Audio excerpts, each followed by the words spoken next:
Aqui, pare de rezar. É sério. Larga esse terço, abaixa essa mãozinha ungida e me escuta. Você tá ofendendo o gerente. Toda festa de família ele vem reclamar comigo, fala que vai mandar outro dilúvio e eu convenço ele a esperar mais um pouco. Seu bando de mal agradecido. Uma das frases favoritas dos humanos é Deus tem um plano perfeito. lindo, poético. Mas pensa comigo, criatura tosca. Se o plano é perfeito e imutável, a sua oração pedindo para mudar o resultado do jogo do Flamengo ou para curar sua tia é o quê? É um pedido de revisão de projeto? Você está dizendo que o plano perfeito estava errado e que você, do alto da sua sabedoria humana limitada, tem uma ideia melhor? Vocês têm que decidir. Ou o plano é perfeito e a sua oração é inútil, ou a sua oração funciona e o plano do chefe era um rascunho mal feito. Os dois não dá. Matemática não aceita desaforo. Hoje nós vamos desenhar, literalmente. Cleiton, projeta o fluxograma da salvação aí. Vamos ver se essa logística celestial para em pé ou se é esquema de pirâmide. Pega o caderno, vai cair na prova final. Vamos ao básico. A definição de perfeito. Perfeito é aquilo que não pode ser melhorado. Se é algo perfeito, qualquer alteração que você faça estraga. Concorda? Então, segundo a teologia de vocês, Deus traçou essa linha aqui. O destino, o plano. Aqui está a criação e aqui está o apocalipse. E no meio está tudo. Guerras, fome, a cor dos seus olhos e até o dia exato que você vai bater o dedinho na quina do sofá. Tudo escrito, determinado, perfeito. E aí entra você. Você que não consegue nem planejar o almoço de amanhã, resolve que o plano eterno do Criador do universo tem uma falha. Ó Senhor Todo-Poderoso, faz sol no sábado porque eu quero ir pra praia. Ou então, Senhor, faz o meu time ganhar. vocês percebem a arrogância disso? Você está olhando para o ser onisciente dizendo: Olha, a sua ideia pra chuva no fim de semana tá errada. A minha ideia de sol, cerveja, é bem melhor. Corrija aí pra mim, viu, meu bem? e aqui nasce o nó no cérebro. Se Deus atende o seu pedido e muda o tempo, o plano original deixa de ser perfeito, porque ele teve que ser corrigido pela sua sugestão. Agora, se o plano dele é imutável e ele já sabe o que é melhor, então a sua oração serve para quê mesmo? Para avisar ele? Ele já sabe. Para convencer ele? Ele não muda. Então, você está falando sozinho. Ou Deus é influenciável e imperfeito, ou ele é perfeito e a sua oração é só um monólogo narcisista. Continuando no nosso gráfico da coerência. Vocês adoram repetir: Tudo é obra de Deus. Deus sabe o que faz.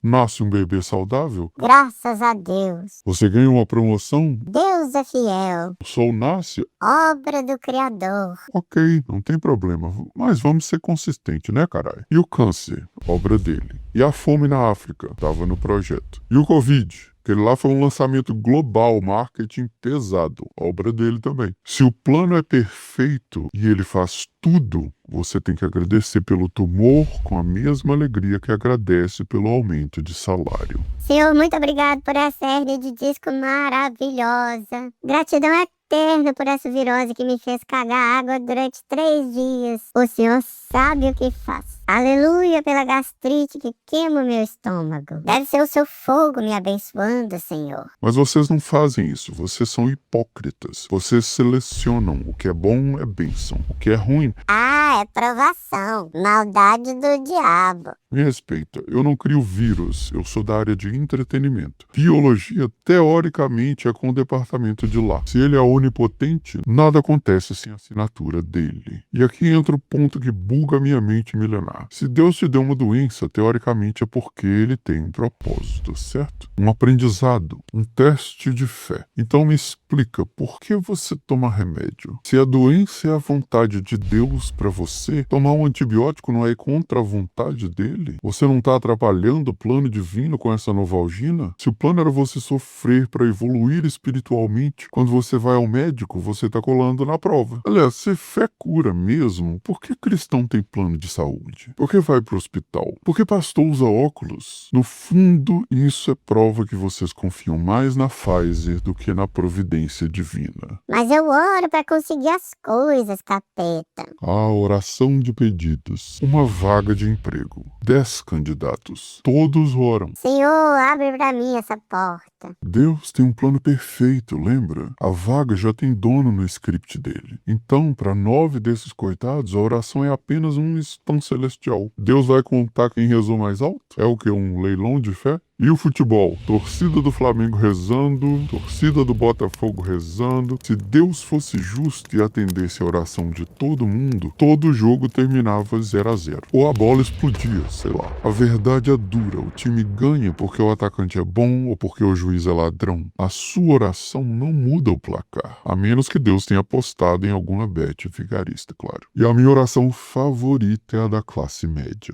Nossa, eu orei e Deus preparou pra mim uma vaga no shopping, né? Sábado à tarde. Márcia, ô Márcia, o arquiteto do universo, que teoricamente mantém os planetas girando, parou tudo o que ele estava fazendo, botou a fome do Sudão em espera, silenciou as guerras, só para tirar um Celta da vaga 42 para você estacionar o seu HB20 mais perto da escada rolante? A conta da intervenção divina é uma piada de mau gosto. Pensa bem, ele prefere desviar a bola do seu time para bater na trave do que desviar a bala perdida na favela. Ele prefere aprovar o seu filho no vestibular do que impedir um míssil de cair numa escola. Ele prefere achar a chave do seu Honda Civic do que curar um recém-nascido na UTI. Ele abre as portas do seu financiamento imobiliário, mas mantém fechadas as portas dos cativeiros de tráfico humano. Ele ajuda a pastora a comprar aquela bota de piton numa grife famosa, mas ignora os milhões de pessoas que passam fome ao redor do mundo que ele criou. Ele cura o câncer, mas não consegue curar um soluço.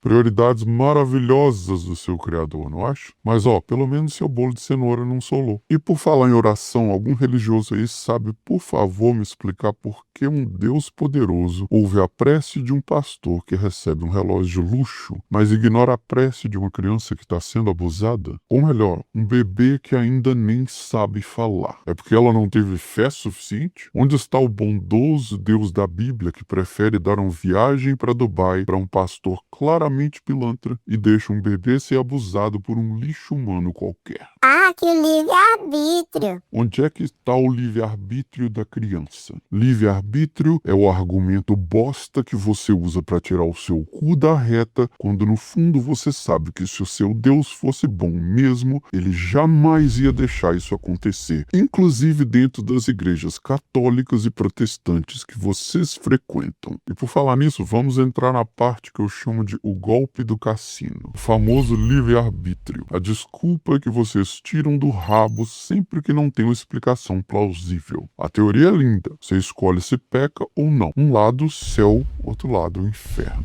A escolha é sua, certo? É errado, porque existe uma coisinha chamada onisciência. Se Deus sabe tudo, passado, presente e futuro, ele já sabia qual caminho você ia escolher antes mesmo de criar o universo. Então me responde, se ele já sabe que você vai escolher a opção A, você tem realmente a opção de escolher a opção B? Se você pudesse escolher diferente do que ele previu, então ele errou. E se ele errou, ele não é Deus. Ou Deus não sabe o futuro e é um impostor, ou o futuro já está escrito e você é apenas um ator achando que está improvisando. Ah, mas senhor capeta, Deus sabe todas as possibilidades. Ele é quântico. Ele vê todos os futuros, tipo o Doutor Estranho. Quântico é a minha bola esquerda. Se ele sabe todas as possibilidades, mas não sabe qual você vai escolher, ele não é onisciente. Ele é apenas um estatístico medíocre. A verdade é que, teologicamente falando, ele assiste a sua vida como quem assiste o Titanic. Ele sabe que o navio vai bater. Ele pode torcer, mas ele sabe o final. E o pior, foi ele que escreveu o roteiro, ele fez o barco e ele colocou a porra do iceberg lá. E é aí que a maldade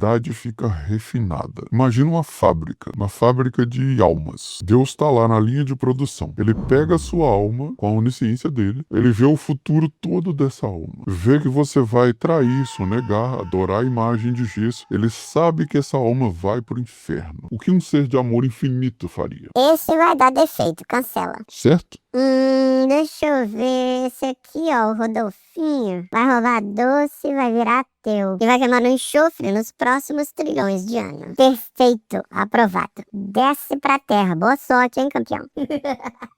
E esse aqui vai ser abusado quando criança. Vai ficar traumatizado, entrar pro mundo das drogas. Vai ficar revoltado comigo injustamente. E depois que morrer, claro, vai pro inferno. Nossa, que trágico. Adorei, aprovado. Vocês perceberam o absurdo? Ele cria sabendo que você vai falhar. Ele cria as regras que você não vai conseguir cumprir. Depois ele te pune pelo erro que ele já sabia que você ia cometer. Isso não é justiça, isso é armadilha. E no final vocês ainda dizem: Ele é justo e fiel. fiel a quê? Ao roteiro de tortura que ele mesmo escreveu? Mas se você está aí desconfortável com o que eu tô falando, você vai adorar o patrocinador do vídeo de hoje.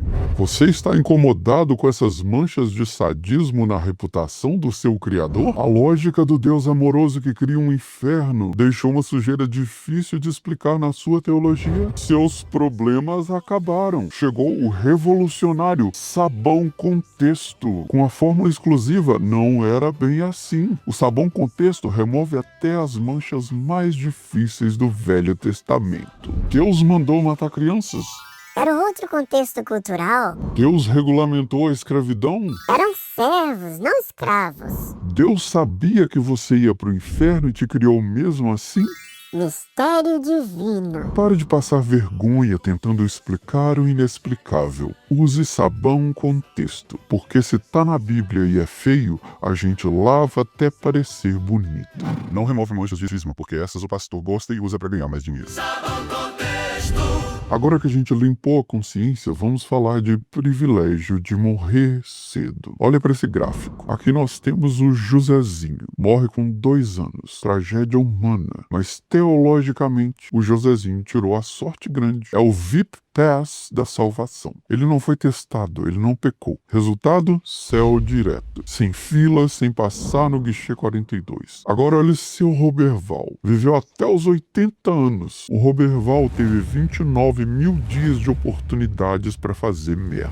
Ele teve 80 anos de tentações, hormônios, boletos e vizinhos insuportáveis. Me explica a justiça nisso. Por que o Josézinho ganha o prêmio máximo sem fazer a prova e o Roberval tem que gabaritar um exame de 80 anos, sendo que qualquer deslize manda ele pro churrasco eterno? Se a gente tem apenas uma vida, e não me venha com essa história de reencarnação, porque isso aqui não é videogame que você vai tentando até passar de fase, não. Entrou aqui, não tem volta. Roleta só pra dentro. Enfim, se Deus é justo e as almas são iguais, por que ele facilita pra uns e joga no modo difícil pra outros? Mas calma, injustiça geográfica é ainda pior. Existe uma regra no livrinho de vocês que tá em João 9:41 e João 9:15-22. Traduzindo, se você não sabe o que é pecado, você é inocente. A ignorância é o seu salvo-conduto. Se você nasce numa tribo isolada no meio da África ou numa vila no meio do Cazaquistão, onde nunca viram uma Bíblia, você está salvo pela ignorância. O taxímetro do pecado não roda. Mas se você tem o azar supremo de nascer no Brasil ou no Texas, que tem uma igreja em cada esquina, então para você o taxímetro está rodando no teto.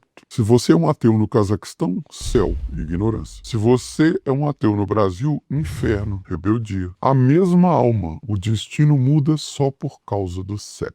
Olá, meu irmão indígena. Vim te contar sobre Jesus e o pecado. Peraí, antes de você chegar, se eu morresse, eu ia pro céu? Ah, ia sim, pela graça da ignorância divina. E agora que você me contou? Agora, se você não aceitar, você vai para o inferno. Então o que você me contou, carai? E na bundinha não vai nada? Vou te dar uma flechada no rabo pra você aprender. Entenderam? O missionário não tá salvando ninguém, ele tá tirando a imunidade da ignorância e dando a chance pro pessoal ir pro inferno. Se você pensar bem, o maior ato de amor seria queimar todas as Bíblias. Assim todo mundo seria cego e iria para o céu. Mas o plano perfeito exige que você espalhe a notícia para garantir que o máximo de gente possível seja reprovado. Afinal, como diz o ditado em latim, pimentório no furibus outrem refrescos est. Respirou? Porque agora a gente vai para o resumo da ópera, o grande clímax da teologia de vocês. Presta muita atenção para não se perder na genialidade da burocracia guia celestial. Acompanhe o raciocínio aí se conseguir. Deus, que é onisciente, cria os humanos sabendo perfeitamente que eles vão falhar. Eles falham, chocando 0 pessoas. Aí ele fica ofendido com a falha que ele mesmo já previa. Quem inventou o pecado? Ele. Então ele resolve afogar todo mundo no dilúvio, menos uma família. O pecado acabou? Não. Então, para resolver um problema que ele criou com regras que ele inventou para criaturas que ele desenhou, ele engravida a noiva de um carpinteiro com o próprio espírito para ele nascer como seu próprio filho, a fim de ser torturado e morto pelos humanos que ele mesmo fez, para pagar uma dívida moral que ele mesmo estabeleceu, e assim salvar os humanos da tortura eterna que ele próprio construiu para punir quem não consegue seguir o plano que ele já sabia que ninguém ia conseguir seguir. E como diria o meu querido George Carlin, que mora aqui na rua de trás, presta atenção na doçura desse ser bondoso de pura luz. Ele te ama incondicionalmente. Mas olha, se você não amar ele de volta, do jeitinho exato que ele mandou, se você quebrar uma das regrinhas arbitrárias dele, ele tem um lugarzinho especial, um endereço subterrâneo cheio de fogo, enxofre, tortura, angústia e desespero, onde ele vai te jogar pra arder, sufocar, chorar, gritar em absoluta agonia pela eternidade inteira até o fim dos tempos. Mas ele te ama, um amor puro e infinito. E claro, misteriosamente, ele sempre precisa do seu dinheiro. E alguém aqui sabe me dizer por que os crentes vivem dizendo: mas isso é Velho Testamento, não vale mais depois que Big J voltou. Mas então por que todo pastor não tem nenhum problema em puxar Malaquias 3, versículo 10, para justificar o golpe institucionalizado do dízimo? Trazei todos os dízimos à casa do tesouro, para que haja mantimento na minha casa. E depois fazei prova de mim nisto, se eu não vos abrir as janelas do céu e não derramar sobre vós uma bênção tal, até que não haja lugar suficiente para que a recolherdes. Porque só nessa hora o Velho Testamento ainda vale como regra de ouro e ordem divina e ninguém questiona. E para a chantagem emocional ficar ainda maior, eles usam Malaquias 3, versículo 8. Roubará o homem a Deus? Todavia vós me roubais e dizeis: em que te roubamos? Nos dízimos e nas ofertas. Aí nessa hora o Velho Testamento é eterno. Vale mais até que o Novo Testamento. Quem diria que um ser onipotente que criou o universo precisa de 10% do seu salário, hein? Inclusive eu tenho aqui uma sugestão para vocês. Sempre que um pastor disser que no dízimo você está devolvendo o dinheiro a Deus, você propõe o seguinte: você desenha um círculo no chão, pega todo o seu dinheiro e joga para cima. O que cair dentro do círculo é seu. O que cair fora do círculo você doa para caridade, como o Big J falou. E o que Deus pegar é dele. Que tal? Muito melhor do que enfiar um atravessador pilantra no meio. Vocês estão percebendo o nível de esquizofrenia nessa história toda? Ele envia ele mesmo para ser morto em nome dele mesmo, para aplacar a fúria dele mesmo contra as regras que ele mesmo criou. É o maior esquema narcisista de lavagem de culpa da história. E ainda me falam em sacrifício supremo. Que sacrifício? Um ser onipotente e imortal passa por uma dor temporária que ele próprio roteirizou, sabendo que a morte não ia pegar e que ele ia voltar ileso para a cadeira de dono do universo? Isso não é sacrifício, é um teatro de vitimização cósmica. E se você usar o cérebro que teoricamente ele mesmo te deu para questionar essa bagunça lógica toda, bom, aí de acordo com o seu pastor, o seu pacote para os meus galpões já está garantido. O cara simplesmente inventou o maior caso de relacionamento tóxico da história do planeta e é